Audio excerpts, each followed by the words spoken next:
예, 이제 오늘은 첫 번째 묵시를 살펴보는 두 번째 시간이죠. 오늘까지 해가지고 첫 번째 묵시를 끝낼까 했는데 다음 시간까지는 가야 할 것 같습니다. 그래서 다음 시간까지 해서 첫 번째 묵시를 끝내고요. 그리고 그 다음 주부터 두 번째 묵시 그렇게 들어가 보도록 하죠. 지금까지 살펴본 것처럼 계시록이 네 가지 묵시 덩어리로 기록되어 있고, 이제 그 네 가지 묵시 덩어리는 다 같은 구조를 가지고 있다고 했잖아요. 묵시를 먼저 이렇게 보여주시기 전에 그 묵시에 대한 내용을 마치 영화의 예고편처럼 예고로 먼저 보여주시고, 그리고 그 묵시를 보여준다고 했었죠. 그래서 앞 시간에 저희가 보았습니다마는 1장 9절에서 20절까지가 예고편과 같은 예고 묵시죠. 이제 묵시 예고라고도 제가 표현을 했는데요. 그래서 이 묵시 예고는 세 가지로 이루어져 있어요. 첫 번째는 이 묵시의 말씀을 보내는 분이 누구냐 하는 거죠. 그래서 여기에 보면 이제 주의 날에 이렇게, 그래서 전에도 제가 언급했지만은 어떤 사람들은 뭐 그죠, 여호와 증인도 그래요. 이 주일이란 표현이 로마에서 태양신을 섬기는 그것에서 유래가 되었다든지, 뭐 꼭 여호와 증인만이 아니라 그렇게 예, 뭐 주장하는 그런 사람들도 있기도 하고. 그런데 이 주의 날이라는 이 주일이라는 표현은 이미 사도 주님 부활하신 직후부터 교회가 공적으로 이런 표현을 썼어요. 그래서 사도 요한만이 아니라 바울도 이 주님의 날, 우리가 일명 말하는 주일, 주님의 날 이런 표현을 쓰는데요. 그런데 여기서 보시면은 그 주님의 날에 하나님께서 성령으로 사도 요한을 사로잡아서 묵시를 그렇게 보여주시는 거죠. 그때 주님께서 하시는 말씀이 네가 보는 것을 일곱 교회에 보내라 그러면서 이와 같은 이 말씀을 마지막 결론에서도 나 예수는 이것들, 다시 말하면 계시록에 있는 이 묵시들을 너희에게 증언하도록 했다.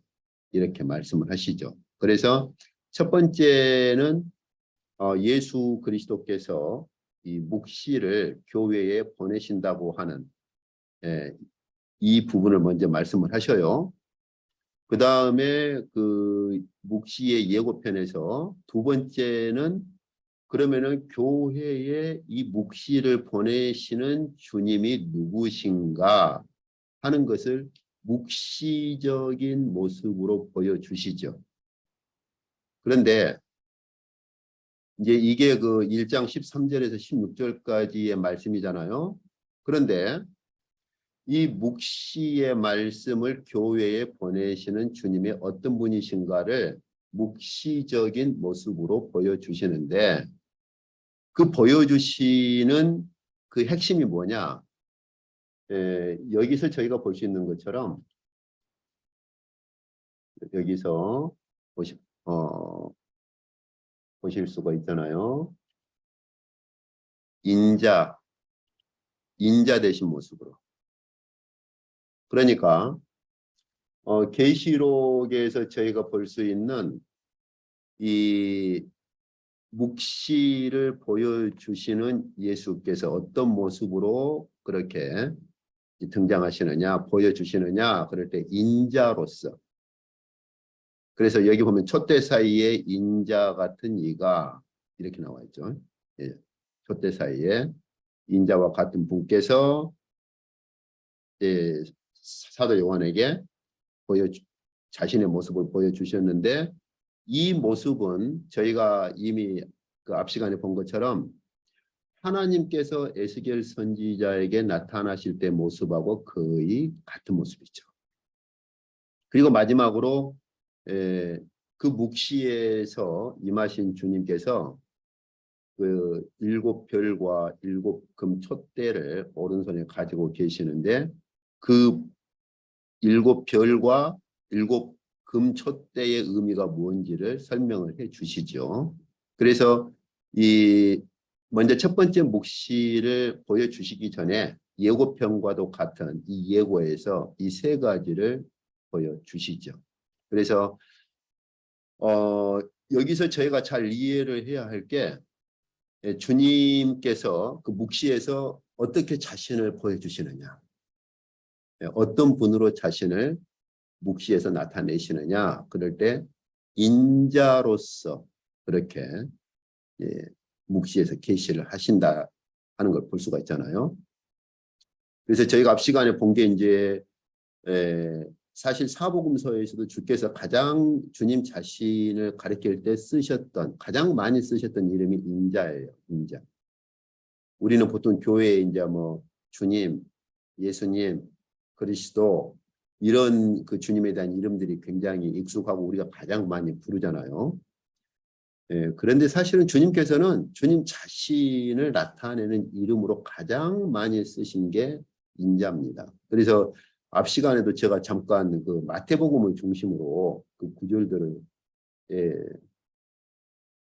이제 함께 제가 보았는데 마태, 마가, 누가, 요한복음에 이르기까지 인자라는 그러한 그 칭호가 가장 많이 등장하는 걸 볼 수 있어요. 그런데 이 인자라는 칭호에서 나타내고자 하시는 게 뭐냐면 고난당하신다는 측면, 어떤 인자? 고난받는 인자. 그리고 권세와 영광을 가지고 계시는 인자.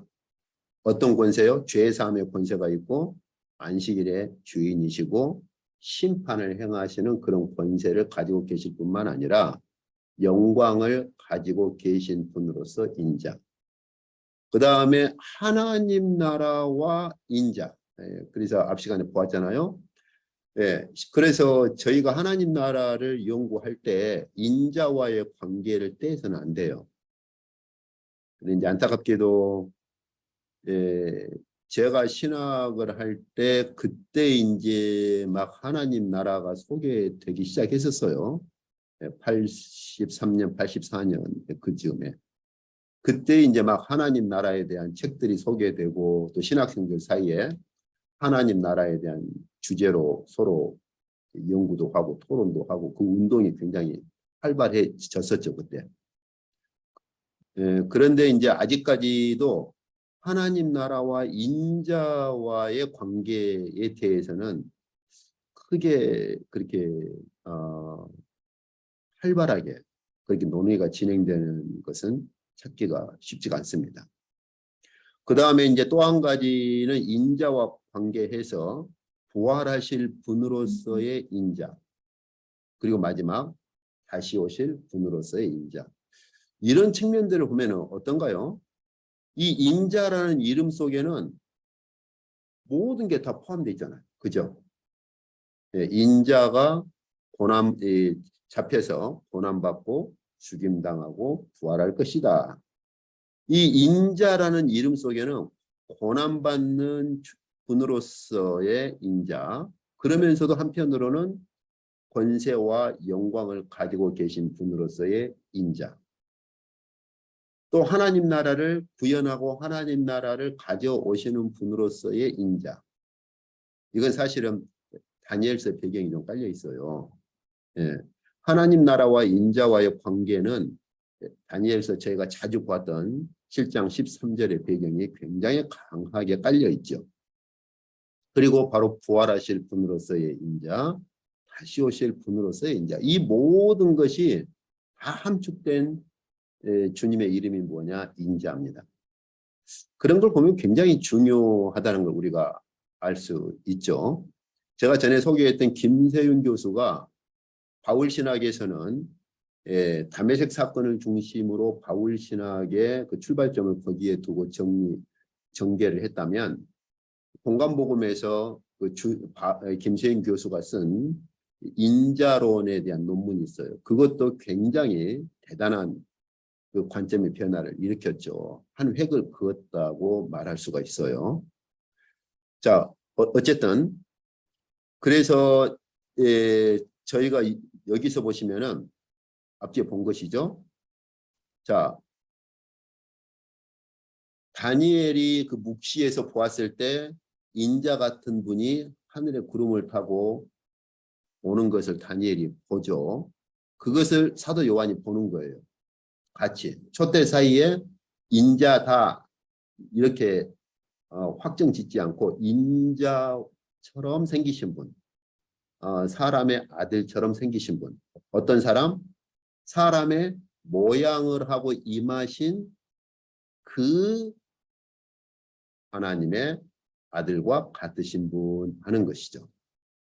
그래서 저희가 인자라는 말을 이해를 할 때 잘 기억을 해야 할 것이 문자적으로 한자, 인자, 사람의 아들 이렇게 한자에 얽매이면 안 돼요. 이 사람의 아들이라고 그러는데 이 사람이 그럼 누구냐? 도대체 더군다나 인자다가 아니라 인자와 같은 분. 그 말은 어떤 사람의 형상을 하신, 그러니까 확실한 어떤 특정한 사람이 아니고 어떤 사람의 형상, 선지자 에스겔이 보았을 때 어떤 이목구비가 뚜렷한 어떤 사람이 아니라 묵시로 보았을 때 사람의 형상을 하신, 사람과 사람의 모양을 하신 그분의 아들. 그렇기 때문에 사람의 아들이다 하는 게 아니라 그분의 아들이기 때문에 사람의 아들과 같으신 분. 이렇게 한 거예요. 그래서 관사를 안 쓰는 거예요. 관사를. 이거 참 중요하거든요. 그래서 먼저 하나님께서 어떤 특정한 사람이 아니에요. 우리가 뭐 옛날 우리나라의 뭐 전설에 보면은 우리 뭐 도인이라고 그럽니까? 무슨 막 산신령이라고도 부르잖아요. 예, 그런 할아버지, 이목구비가 뚜렷한 어떤 뭐 할아버지, 그런 것이 아니고, 묵시로 에스겔 선지자가 보았을 때 이목구비가 뚜렷한 그런 사람이 아니고 사람의 형상을 하신 분이라는 거죠. 근데 바로 그분의 아들이기 때문에 역시 인자와 인자처럼 생기신 분, 사람의 아들과 같으신 분께서 이렇게 임하시는 걸 다니엘 선지자도 보았는데 사도 요한도 보는 거죠. 그런데 보세요. 구약에 보면은 이 사람의 형상을 하고 임하신 그분의 모습과 인자처럼 인자와 같은 형상을 하고 묵시에서 나타나신 그 두 분께서 같아요. 그렇잖아요. 특히 이 마태복음 17장 제가 앞 시간에 잠깐 언급을 했는데 이 부분 이해를 잘 하셔야 됩니다. 여기 보시면은 주님께서 우리가 너무나 잘 아는 사건이잖아요. 마태복음 17장에 보시면은 베드로, 야고보, 요한 세 제자를 데리고 우리가 보통 변화산이라 부르잖아요. 높은 산 위로 올라가셔서 주님께서 이제 변형되시잖아요. 그런데 주님께서 변화되셨을 때 두 가지 특징을 마태 사도가 기록을 했는데 옷이 빛처럼 휘어졌다. 하나. 두 번째는요. 역시 이 부분 보시면은 얼굴이 해같이 빛이 났다 하는 거. 그런데 보통 이 주님의 그 변화산에서 변형되신 이 모습을 대부분 뭐 주석들이나 책들에서는 부활의 영광을 미리 보여주신 것이다. 이렇게 이제 보통 얘기를 하죠. 이제 저도 그렇게 가르쳤고요. 예, 뭐 그게 뭐 틀렸다 그 말이 아니고, 그러면 왜 주님께서 부활하실 그 영광을 옷이 빛처럼 빛이 나고 얼굴에 해같이 빛나는 이 모습으로 자신의 부활하실 영광을 미리 보여주실 때 왜 이런 모습으로 보여주셨느냐. 이제 이 부분을 더 생각을 해야 되는데 이 부분 생각을 안 하는 거예요. 이 부분에 대한 배경을 생각을 안 해요. 근데 보세요. 사실은 주님께서 변화산에서 변형되신 그 부분은 하나님께서 이미 보세요. 다니엘 선지자에게 묵시 가운데 임하실 때 사람의 모양을 하고 임하신 분인데 옷이 아주 그 묵시 가운데 보니까는 사람의 모양을 하고 임하신 그 하나님께서 입으신 그 옷이 아주 눈처럼 빛처럼 그렇게 희고, 그리고 여기 보면은 그 하나님의 그 앉아 계신 그 허리 위나 허리 아래가 이렇게 불이 이글거리는, 그러면서 그 불에서 광채가 나오는 그 모습이에요. 사실은 그 모습. 그러니까 주님께서도 촛대 사이에 인자와 같은 분으로 사도 요한에게 묵시에서 자신을 보이셨는데, 그때 보면 그 인자와 같으신 주님의 머리와 털이 흰 양털 같고 눈과도 같았다. 역시 보좌에 앉으신 사람의 형상을 하고 보좌에 앉으신 분 하나님의 모습도 그러잖아요. 머리털은 깨끗한 양털과 같았고, 그 다음 보세요. 그 인자 대신 주님의 그 눈은 어떻다고요? 불꽃과 같았고 그분의 얼굴은 해가 비치는 것처럼 비쳤는데, 이 모습의 변화산에서 미리 이 모습을 변화산에서 미리 보여주신 거예요. 그래서 그 세 사람의 제자들 앞에서 변형되셔가지고 얼굴이 해와 같이 빛이 났고 옷은 빛과 같이 그렇게 아주 환하게 그렇게 빛이 난 것이죠. 그리고 더 중요한 것은 이 변화산에서 내려오실 때 주께서 제자들에게 하신 말씀 기억하십니까? 세 제자에게 인자가 고난받고 죽임당하고 부활하기 전까지는 너희가 본 걸 말하지 말아라. 이 모습을 보여주신 주님께서 뭐라고 말씀하세요? 인자가. 그러니까 무엇을 할 수 있죠? 변화산에서 변형되신 그 모습은 사실은 인자의 모습이죠. 그래서 보통 이 변화산에서 이렇게 주님께서 변화되신 것은 앞으로 부활하실 영광의 모습을 미리 보여준 것이다. 보통 이제 이 부분을 말을 하잖아요.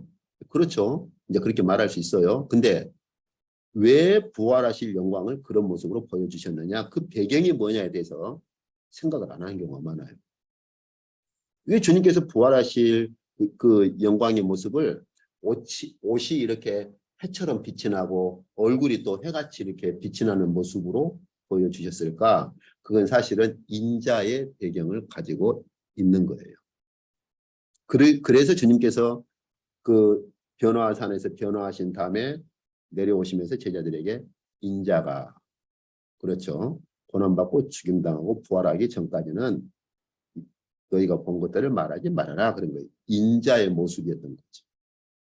근데 그 주님께서 변화산에서 보여주셨던 그 인자의 모습을 사도 요한이 다시 보는 거예요. 그래서 이 계시록 여기 묵시 예고에서 보니까 주님께서 머리와 털이 흰 양털 같고 눈과도 같았고 눈은 불꽃 같았고 얼굴은 해가 힘있게 비치는 것 같았는데 그 모습을 미리 변화산에서 보여주셨던 거죠. 그리고 그 발은 아주 풀무불에서 벌겋게 이렇게 달아오른 그런 구리. 한번 머릿속으로 생각해 보세요. 용광로 같은 데서 이 구리가 재련돼 가지고 순수한 구리가 축출되어서 그 구리가 벌겋게 막 달아오르고 있는 모습 생각해 보세요. 금빛 아니겠어요? 금빛? 안 그렇습니까?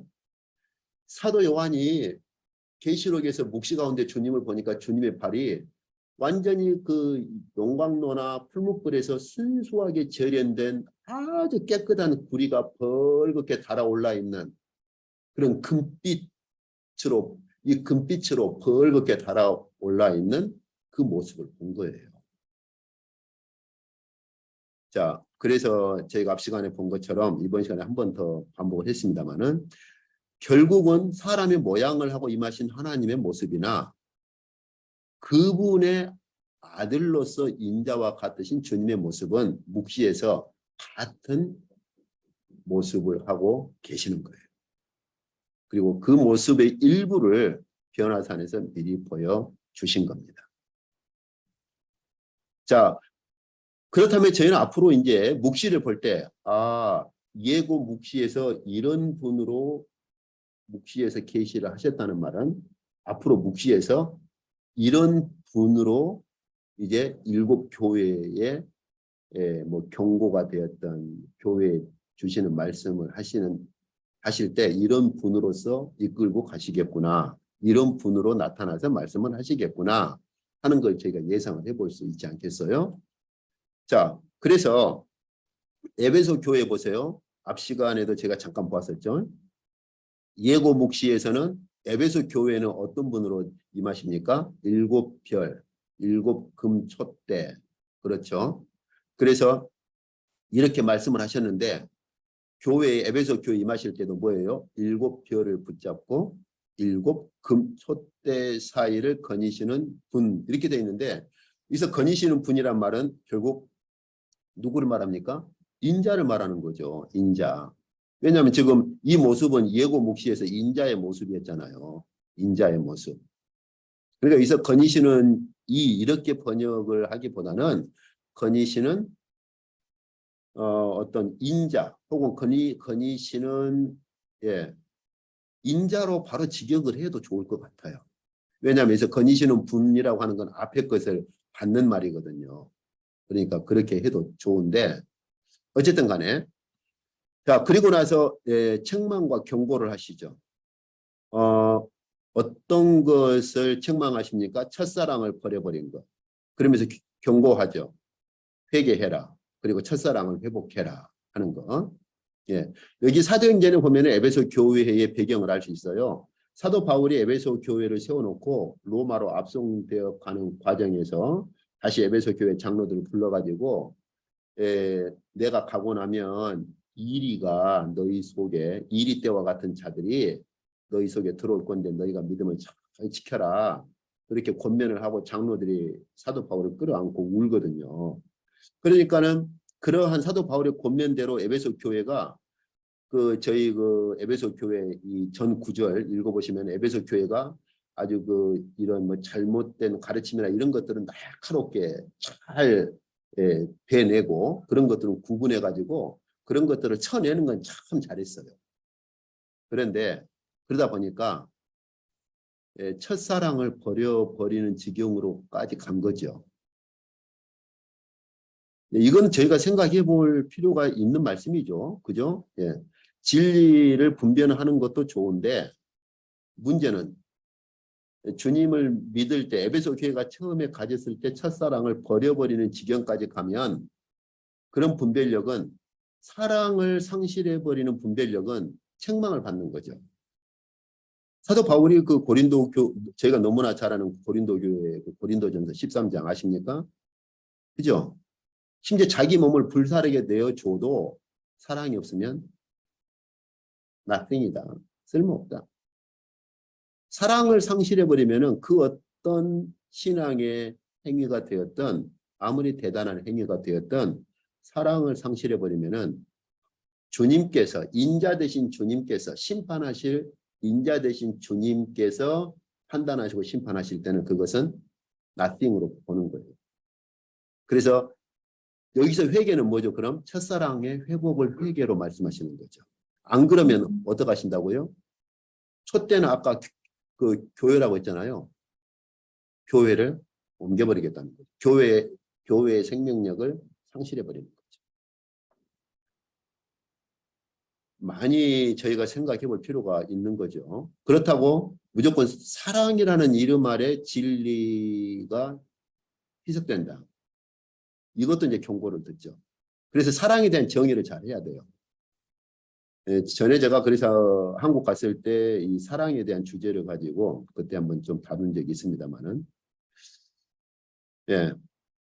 뭐 지금도 거기까지 들어갈 수는 없고 그러나 잘 저희가 기억하셔야 될 것은 사도 요한이 두 가지의 균형을 맞추고 있는 걸 잊어버려서는 안 됩니다. 하나님은 사랑이시라 그것과 함께 또 한 가지는 하나님은 빛이시라. 하나님은 하나님으로부터 나온 사랑, 교회가 가진 사랑은 빛으로서의 사랑이에요. 진리를 희석하면서 그냥 사랑하면 됐지. 그것은 빛을 상실해버리는 사랑은 성경에서 말하는 사랑이 아니에요. 그래서 하나님의 사랑은 빛 대신 하나님으로부터 나오는 빛으로서의 사랑이지, 진리를 희석시키면서 어두움을 받아들이는 그런 사랑은 아닙니다. 어쨌든요. 그리고 이제 약속을 하시죠. 무엇입니까? 하나님의 낙원에 있는 생명나무의 열매를 그렇게 먹게 하겠다. 그런데 계시록 22장 마지막 결론에 가면은 이 생명나무의 열매를 먹게 하겠다고 교회에 약속하셨는데 이 생명나무 열매가 뭔지를 22장에서 보여주셔요. 그래서 하나님과 어린 양의 보좌로부터 생명수가 흐르고 거기에 생명나무가 있는 걸 보여주시는데 그건 이제 22장 갈 때 이 부분과 연계해서 다시 한번 보시죠. 그러니까 저희가 그 앞 시간에 본 것처럼 이 계시록 말씀 전체가 교회에 주어진 말씀이라니까요. 이걸 잘못 이해를 해가지고 마치 계시록은 신비스럽고 뭐 막 굉장히 무슨 미래에 있을 아주 뭐 오묘하고 막 신비스러운 그렇게 이해를 하는 경향들이 있는 분들이 있는데 그것이 아니에요. 계시록 전체가 교회에 주어진 말씀입니다. 자, 그 다음에 이제 서머나 교회는 경고나 책망 꾸준히 없죠. 제가 이제 목회에서 첫 목회했을 때 교회 이름이 서머나 교회였는데요. 그때 주님께서 그 예고 묵시에서 주님께서 자신을 인자 대신 주님 자신을 어떤 분으로 소개하느냐? 처음이요 마지막이다.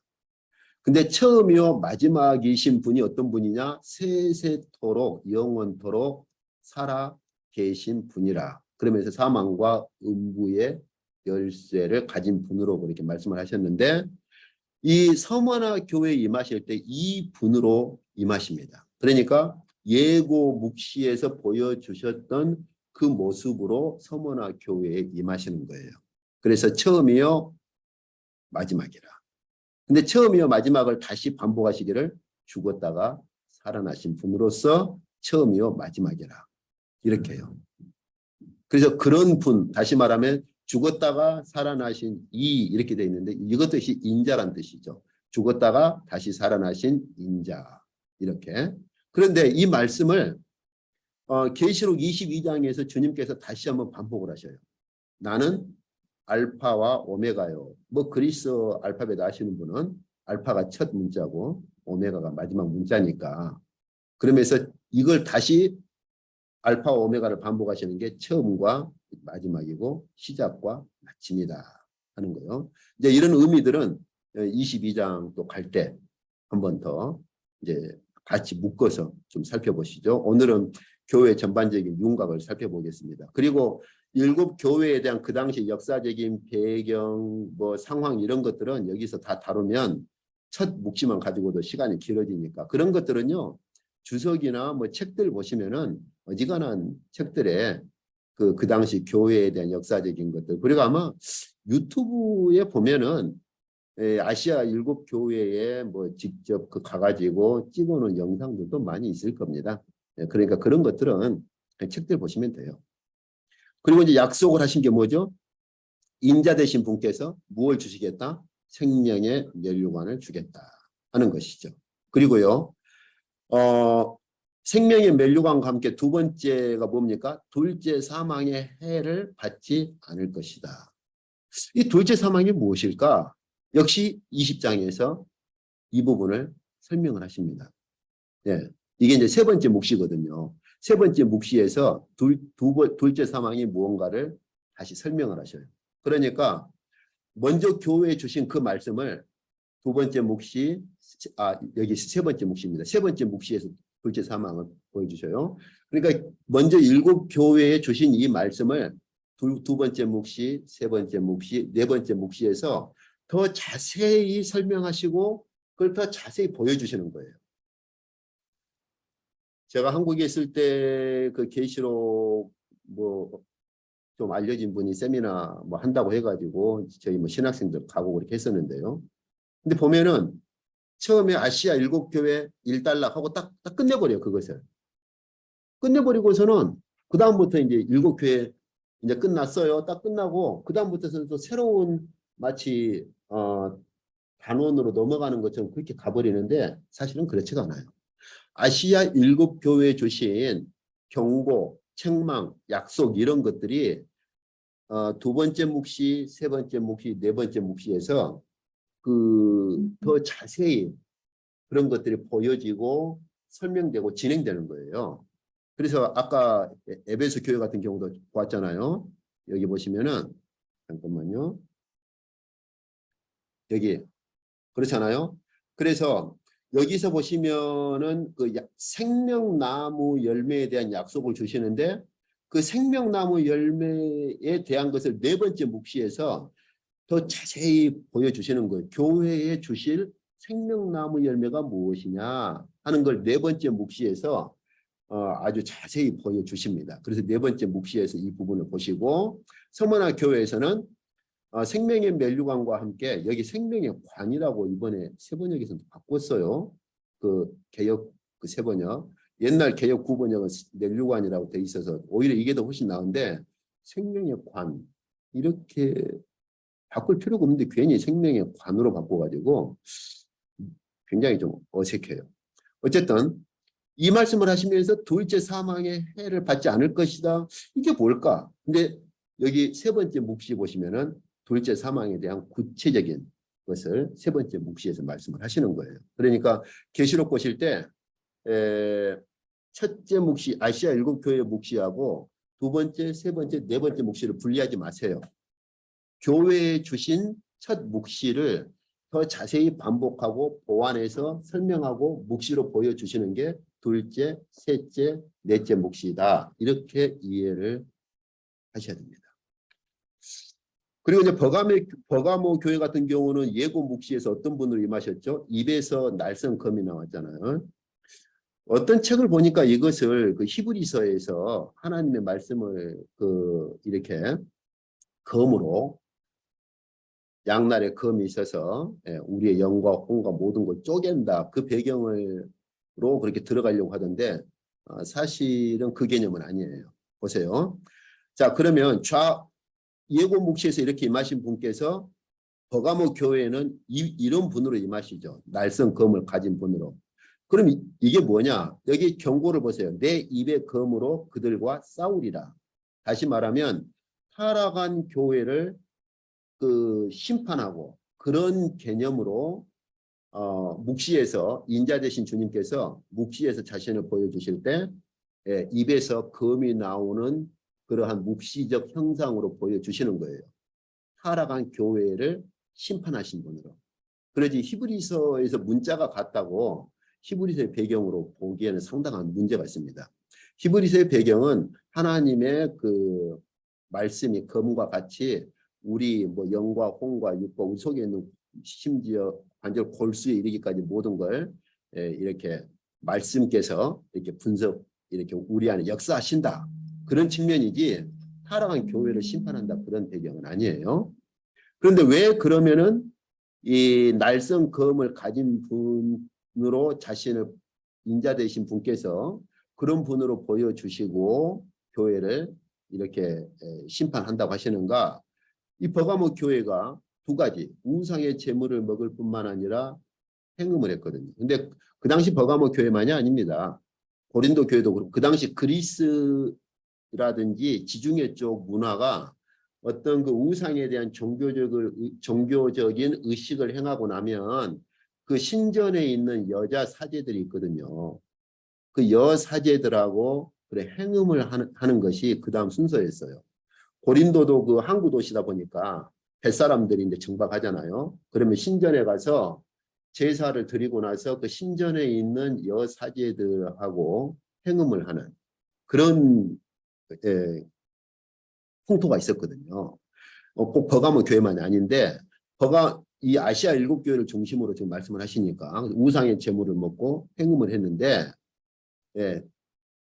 교회가 그 정도까지 가면 인자 되신 주님께서 입에서 나오는 날성 검과도 같은 그런 묵시로 인자 되신 주님을 보여주시면서 바로 그런 분으로서 교회를 심판하시겠다는 거죠. 그러니까 제가 여기서 이제 뭘 할 수 있죠? 아까 저희가 예고 묵시에서 볼 때 인자 되신 주님께서 왜 그런 분으로 자신을 계시하셨을까? 불꽃 같은 눈, 입에서는 이렇게 날선 검이 나오고 왜 이런 분으로 계시하셨을까? 사실은 일곱 교회에 대한 상황 때문에 그 일곱 교회에 책망도 하시고 경고도 하시고 꾸중도 하시고 이런 분으로서 그러한 그 교회 상황에 맞추어서 주님께서 인자로서 묵시에서 나타내실 때 그러한 교회 상황 때문에 그런 분으로 그렇게 묵시를 하신 거예요. 좀 이따 불꽃 같은 눈도 마찬가지거든요. 그래서 그 당시 교회의 상황, 교회가 잘못된 길을 걷거나 혹은 타락한 부분이 있을 때 결국 그 교회를 주관하시고 심판하시고 그 교회에 생명의 약속을 주시는 분이 누구냐? 인자이시다라고 하는 거죠. 인자이시다. 이렇게요. 그래서 약속을 주시죠. 이기는 그에게는 감추었던 만나. 이제 다음 주에 저희가 볼 거예요. 만나를 주시는 분이 인자다. 이 배경은 요한복음에서 주님께서 직접 말씀하신 거예요. 그 6장에 보시면은 오병이어 이적을 그렇게 행하실 때 너희가 하늘에서 온 이런 그 고기를 먹고 만나를 먹었어도 다 죽었지 않느냐. 그러면서 주님 자신을 인자로 말씀하시면서 하늘에서 내려온 생명의 양식으로 주님 자신을 말씀을 하시는데 어쨌든 이런 부분에 대한 구체적인 건 이제 다음 주에 좀 보시죠. 그러면서 주님이 자신의 인자의 살을 먹고 피를 마시는 자는 영원한 생명을 얻을 것이다. 그렇게 하시는 거고. 그래서 이런 하늘의 생명 양식의 만나를 인자께서 준다 하는 것. 이 배경은 다음 주 좀 더 제가 말씀드리고 흰 돌을 주는데 이게 이제 그 백석대가 흰 돌. 그래서 백석대의 이름을 지을 때 이 배경을 가지고 지은 거죠. 근데 이 흰 돌의 의미가 뭐냐? 이것 가지고 막 씨름을 학자들 간에 엄청 많이 해요. 예. 이제 그리고 이제 그 가운데 설득력 있는 게 이제 그 당시 문화 중에 그 하얀 깨끗한 돌 이걸 이제 초대장으로 쓰기도 했다. 막 그런데 사실은 이게 중요한 게 아니에요. 흰 돌이 중요한 게 아니고 그 위에 새 이름을 기록한 것이 있다. 그러니까 흰 돌이 중요한 것이 아니라 그 돌 위에 새겨진 새로운 이름. 받는 자만 그 새 이름을 안다. 근데 이 새 이름이 뭘까? 근데 이미 주님께서 인자 되신 주님께서 역시 3장에서 또 이와 같은 말씀을 하십니다. 그래서 이기는 자에게는 새 예루살렘 그 성전의 새로운 예루살렘의 기둥이 되도록 할 것인데 그 기둥에 새 예루살렘의 이름과 나의 새 이름을 기록을 할 것이다. 그래서 여기 새 이름이라고 여기 흰돌을 초대장으로 설명하기에 참 문제가 있는 게 왜냐하면 흰돌을 줄 때 초대하는 사람에게 그 흰돌을 주었거든요. 그 당시에. 근데 이건 그 당시 배경이 어느 정도 반영된 건 사실이에요. 그러나 여기에 어떤 사람의 새로운 이름을 기록했다? 그건 그 당시에 어떤 배경은 전혀 안 맞는 거예요. 이건 주님께서 묵시적으로 독특하게 말씀을 하시는 거예요. 근데 이 새 이름이 뭐냐? 주님께서 새 예루살렘의 이름과 나의 새 이름. 여기서 이제 저희가 알 수 있는 게 뭐죠? 우리가 주님 앞에 부름을 받고 하나님 나라 예루살렘에 들어갈 때 바로 주님의 새로운 이름을 교회가 받게 된다 하는 거죠. 자, 그리고 이제 그 다음에 도아디라 교회는 보세요. 불꽃 같은 눈으로 임하시잖아요. 그 이제 예고로 보여주실 때. 그 다음에 발은 방금 아까 제가 설명했잖아요. 아주 그 순수하게 재련된 구리가 아주 그 풀무불 혹은 용광로에서 아주 막 이글거리는 아주 빛이 나는 금빛 빛이 나는 사실 이제 이런 배경은 저희가 이미 묵지와 계시에서 전에 그 출애굽기 민숙인가요? 저희 본문이 정확히 기억 안 나네요. 이제 창세기에도 있었고 그래서 그 제사장들 그 이런 보석들 설명할 때 이제 어느 정도 봤었잖아요. 자, 근데 어쨌든 근데 이 예고 묵시에 나타나신 이 모습으로 교회에 이 두아디라 교회 그들을 임하시죠. 눈이 불꽃 같고 그 발은 아주 막 빛이 나는 구리 재련된 순수한 구리와 같은 그래서 순수하게 재련된 구리로부터 나오는 빛, 아주 빛이 번쩍이는 그런 발을 가지고 계시는데 왜 이런 모습으로 두아디라 교회 임하시느냐. 역시 두아디라 교회도 아까하고 똑같죠. 행음하고 우상의 제물을 먹는데 만약에 회개를 안 하면 심판을 하시겠다는 것이죠. 그래서 보세요. 나는 사람의 뜻과 마음을 다 꿰뚫어 본다. 이 말씀을 하시려고 이런 분으로 임하시는 거예요. 그 눈이 불꽃 같으신 분으로. 사람의 뜻, 사람의 생각이나 마음 모든 것을 꿰뚫어 보시고 그래서 너희가 행하는 대로 내가 심판하겠다. 갚아주겠다. 하는 것이죠. 이제 그러면서 약속이 그거죠. 그러기 때문에 이러한 가운데서 이기는 자는 만국을 다스리는 권세를 주는데 철장을 가지고 그 철장이라고 번역되어 있는데 참 이게 왜 철장이라고 하면 옛날 그 철장 개념이 아니라 옛날 고대 임금들이 그 가지고 있는 쇠로 된 아주 그 뭐예요? 이걸 우리 한글로 뭐라고 번역을 해야 하는지 모르겠어요.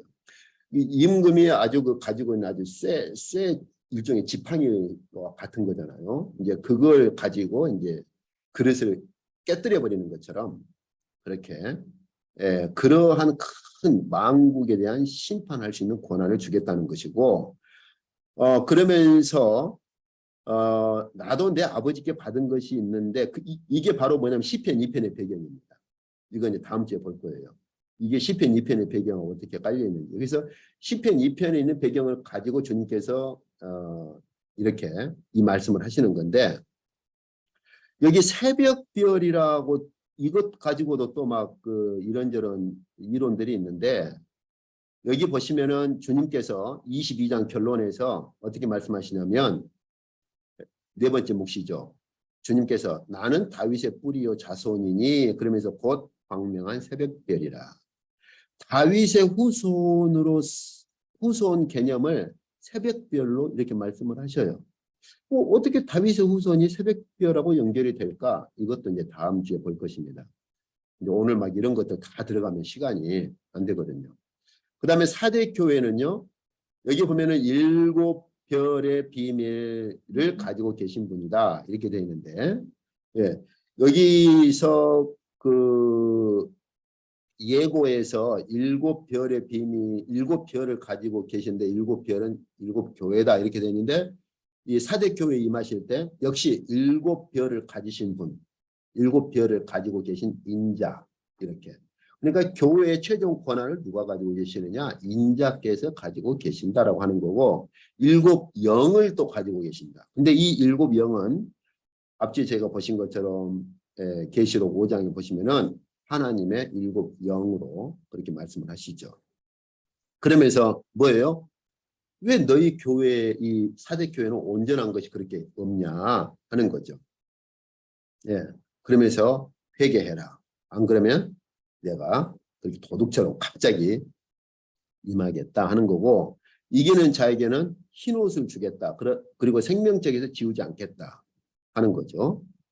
그런데 이 흰옷이란 개념은 저희가 계시록 4장이나 7장에 보면은 24장로들이나 혹은 구속받은 자들이 입는 옷을 말을 하는 것이죠. 다시 말하면 너희 행위가 회복되면 내가 구속받는 자들에게 주는 그리고 구속받은 자들이 입는 흰옷을 다시 입혀주겠다고 하는 것이죠.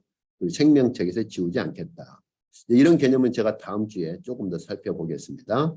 그리고 인자께서 하나님 아버지 앞에서 인자께서 시인하는 자는 하나님께 받아들여지는 거고 인자께서 부인하는 자는 받아들여지지 않습니다. 이것도 주님께서 사실은 공관복음에서 이미 말씀을 하신 거예요. 인자 되신 주님의 그 권세에 그 포함해서 하나님 보좌 앞에서 인자께서